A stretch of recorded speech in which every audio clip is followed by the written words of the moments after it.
আন-নাসিহা লিরাসূলিল্লাহি সাল্লাল্লাহু আলাইহি ওয়াসাল্লাম। নসিহার তৃতীয় দিক রাসূলুল্লাহ সাল্লাল্লাহু আলাইহি ওয়াসাল্লামের জন্য নসিহা।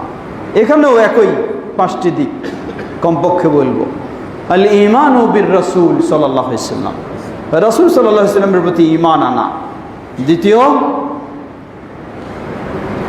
রাসূল সাল্লাল্লাহু আলাইহি ওয়াসাল্লামের অধিকার প্রদান করা। তৃতীয়, রাসূল সাল্লাল্লাহু আলাইহি ওয়াসাল্লামকে অবমাননাকর কিছু হলে তার প্রতিবাদ করা। এখানেও একই বিষয় লক্ষ্য করুন। কোন অমুসলিম রাসূল সাল্লাল্লাহু আলাইহি ওয়াসাল্লামের বিষয়ে কটূক্তি করেছে, কত বড় লম্ফজম্প আমরা করি, বিশাল ঈমানের পরিচয় আমরা দেখাই, অথচ রাসূল সাল্লাল্লাহু আলাইহি ওয়াসাল্লামকে আল্লাহর সমান বানিয়ে দিয়ে আল্লাহর সাথে শিরকে একাকার হয়ে গেছে, এখানে তার কোনো খোঁজ খবর নেই। লা হাওলা ওয়ালা কুওয়াতা ইল্লা বিল্লাহ। যে ব্যক্তি এই ধরনের রাসূল সাল্লাল্লাহু আলাইহি ওয়াসাল্লামের বিষয়ে অবমাননাকর কিছু কথা বলে থাকে, এর চেয়ে আর কত বড় অবমাননা হতে পারে যে রাসূল সাল্লামকে যদি আমরা আল্লাহর সমান পৌঁছায় দেই? এর চেয়ে কত বড় আর অবমাননা হতে পারে? রাসূল সাল্লাল্লাহু আলাইহি ওয়াসাল্লামকে এই বিষয়ে সতর্ক করেননি?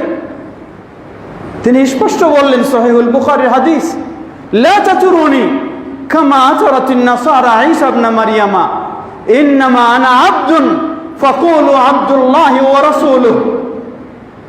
তোমরা আমার ব্যাপারে সীমা লঙ্ঘন করো না, বাড়াবাড়ি করো না। যেমনই ভাবে খ্রিস্টানেরা ঈসা ইবনে মাসীহ তার ব্যাপারে বাড়াবাড়ি করেছে। কি বাড়াবাড়ি করেছে? কেউ খ্রিস্টানেরা ঈসা আলাইহিস সালামকে আল্লাহ বানায় ফেলেছে, কেউ খ্রিস্টানেরা ঈসা আলাইহিস সালামকে তৃতীয়বাদের একজন বলে বিশ্বাস করে, কেউ খ্রিস্টানেরা ঈসা আলাইহিস সালামকে আল্লাহর পুত্র বলে বিশ্বাস করে। আজকে তথাকথিত মুসলিম যে একদিকে করা রাসূলের অবমাননাকারীদের প্রতিবাদ জানায়, আবার অপর দিকে সে বিশ্বাস করে উপরে থাকলে আল্লাহ, নিচে হলে মুহাম্মদ। যিনি আল্লাহ তিনি মুহাম্মদ। লা হাওলা ওয়ালা কুওয়াতা ইল্লা বিল্লাহ। আল্লাহ যেমন গায়েবের সব জানেন, মুহাম্মদ সাল্লাল্লাহু আলাইহি ওয়াসাল্লাম তেমন গায়েবের সব জানেন। কোথায় আপনার ঈমান? কোথায় আপনার রাসূলের সাল্লাল্লাহু আলাইহি ওয়াসাল্লামের প্রতি আপনার নসিহা? না, এটার নাম নসিহা নয়। এটি রাসূল সাল্লাল্লাহু আলাইহি ওয়াসাল্লামের হক দেওয়া নয়, বরং ওই তথাকথিত ওইসব অবমাননাকারীদের চেয়ে আপনি আরো বড় অবমাননা করেছেন। শুধু এতটুকুই, যারা রাজপথে রাসূল সাল্লাল্লাহু আলাইহি ওয়াসাল্লামের অবমাননার বিরুদ্ধে কত মিছিল, মিটিং, সমাবেশ করে যাচ্ছেন, আপনি যদি তাদের সামনে রাসূল সাল্লাল্লাহু আলাইহি ওয়াসাল্লামের সুন্নাহ অনুসরণ করে সালাত আদায় করেন, তাহলে বোঝা যাবে যে তাদের রাসূল সাল্লাল্লাহু আলাইহি ওয়াসাল্লামের প্রতি ভালোবাসা কতটুকু।